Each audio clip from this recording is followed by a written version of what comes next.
Lundi 16 avril, Caroline Van Menen a accueilli au relais de la Poste à la Vanzeno la première réunion du réseau des Juniors d'Alsace, une association fondée et présidée par Daniel Rettler. Le but de la soirée est de faire parler effectivement du problème des jeunes seniors et nous voulons démontrer que c'est un atout pour l'entreprise.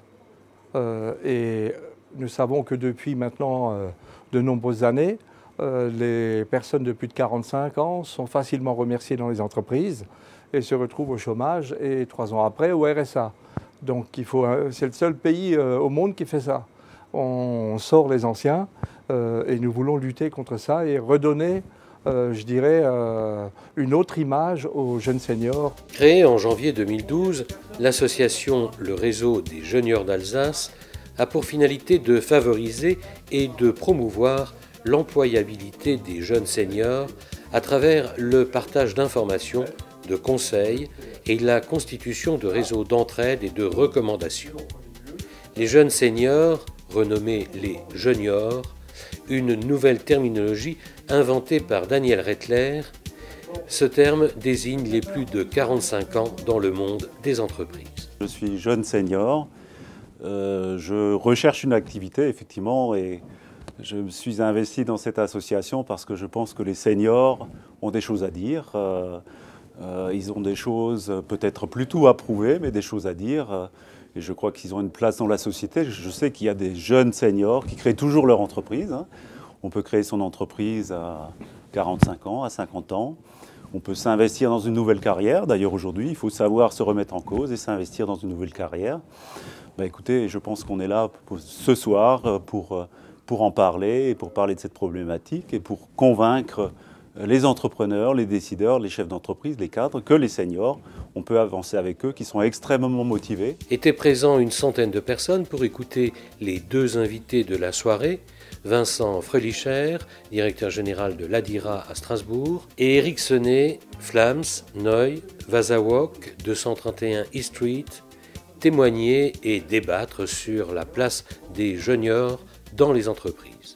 Un système qui s'est organisé entre les entreprises, le gouvernement, les pouvoirs publics, je sais pas, à partir d'une certaine époque, pour effectivement envoyer vers une espèce de, je sais pas, de pré-retraite officieuse, etc., des milliers de gens. Et j'irai dans ma pratique quotidienne, je pense que les choses deviennent très compliquées à partir du moment où le 5 apparaît au début, quoi. Je crois que quand même, non mais c'est vrai, les 50 c'est un tournant, et là c'est une catastrophe, c'est un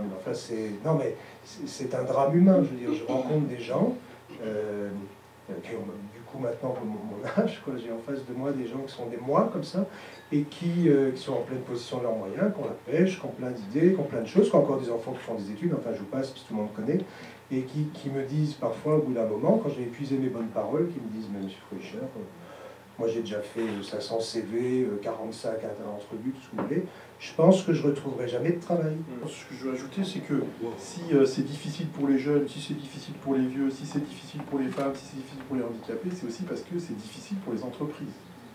Alors ça, c'est quand même une donnée importante. Et donc, j'aurais tendance à dire, occupons-nous de nos entreprises et faisons en sorte, n'oublions pas que mieux nos entreprises fonctionnent, mieux ensuite on pourra répartir le travail, mais aussi la richesse. Et on a un peu tendance dans ce pays à l'oublier et à faire des programmes sectorisés pour chaque catégorie, avec évidemment des difficultés dans les modalités d'application. C'est un peu voilà, donc ça c'est la première remarque générale que j'avais. Après, en ce qui concerne effectivement l'âge, c'est vrai que quand j'ai regardé, que j'ai vu, parce que je vous avouerai que j'ai effectivement un peu regardé et que quand j'ai appris que c'était 45 ans, ça m'a quand même fait un choc parce que je ne me sentais pas tout à fait dans la catégorie au départ. Et puis, au fur et à mesure de mes recherches, je me suis rendu compte que comme j'avais le 5 devant, je faisais déjà partie de ça. Donc je pense qu'effectivement, en plus, moi je suis dans des métiers, donc en l'occurrence dans la restauration rapide, dans laquelle, je veux dire, il y a des réels problèmes. Imaginez bien que quelqu'un qui fait du service, par exemple à la clientèle, avec une retraite qui va à 65 ans, il faut quand même se poser le problème et voir comment on traite ce type de choses. Et et pas forcément, encore une fois, de manière contraignante en disant il faut que vous ayez tel pourcentage de personnes d'un certain âge, il faut qu'il y ait une véritable réflexion. Alors on a quelques idées, on a essayé un certain nombre de quelques... C'est pas aussi simple et évident. Je pense que les seniors, c'est des gens qui ont un âge aussi, et ça c'est super dans une entreprise. Comment dire, ils sautent plus sur leur chaise comme des cabris, là, comme disait le général, c'est-à-dire ça oblige, pour construire quelque chose avec des seniors, à avoir du sens. Ils cherchent du sens dans ce qu'ils font. Je crois que s'il y a un âge, on a envie de on ne fait pas n'importe quoi, on a envie de savoir ce qu'on fait, pourquoi on le fait.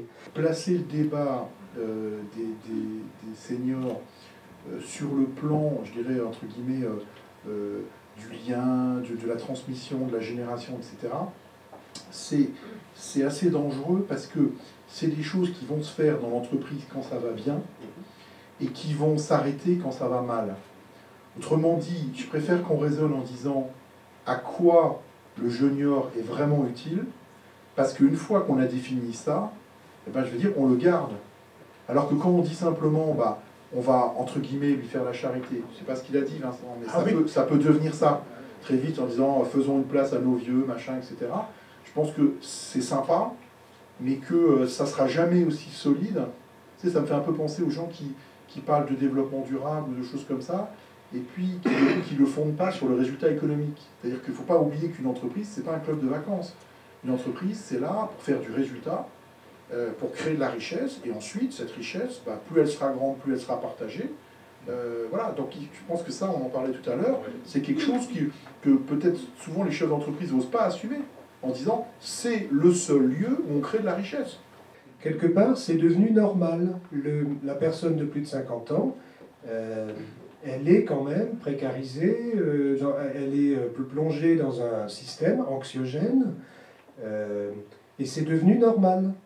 Alors que je vois Bernard Morin, là, qui est un homme d'une logique et d'une impartialité totale, enfin, c'est pas normal. C'est monsieur qui se cache. C'est devenu normal, et je ne comprends pas pourquoi c'est devenu tellement normal. C'est effectivement, c'était une société, je ne sais pas qui a décidé ça, c'est comme si on avait décidé que le cœur du marché du travail, alors c'est soit le gouvernement, soit les entreprises, soit je ne sais pas, mais il est entre 30 et 45. C'est-à-dire entre la vie professionnelle, c'est entre 30 et 45.